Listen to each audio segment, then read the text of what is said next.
கரோகரா. இன்றைக்கி வியாழக்கிழமை, குரு பகவானுடைய அருள் கிடைக்கும் அப்படின்னு சில பேர் சொல்லுவாங்க.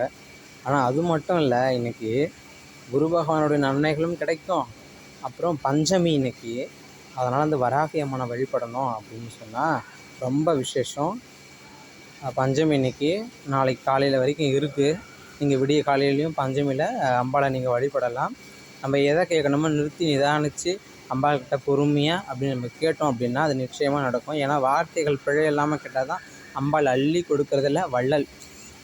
ஆனால் நியாயமாக கேட்டேன்னு சொன்னால் நிச்சயமாக அம்பாள் எந்த குறைகளும் வைக்க மாட்டாள். நம்மளுக்கு அள்ளி தரக்கூடிய வள்ளலே அவள் தான். போர் தளபதியும் அவள் தான், நம்மளுக்கு நன்மை தரக்கூடிய தளபதியும் அவள் தான்.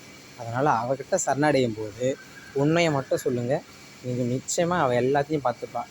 உங்களுக்கு எதை காரியம் நடக்கலை அப்படின்னு நினைக்கிறீங்களா, அந்த காரியத்துக்கு பதிலாக ஒரு எலுமிச்சை மரத்தில் என்ன காரியம் நடக்கணுமோ அதை எழுதி நீங்கள் சூளத்தில் திணிச்சிங்க அப்படின்னு சொன்னால் 3 நாளைக்குள்ளே உங்களுக்கு ரிசல்ட்டு கிடைக்கும். அண்ணாமலையார் கருவை ட்ரை பண்ணுங்கள்.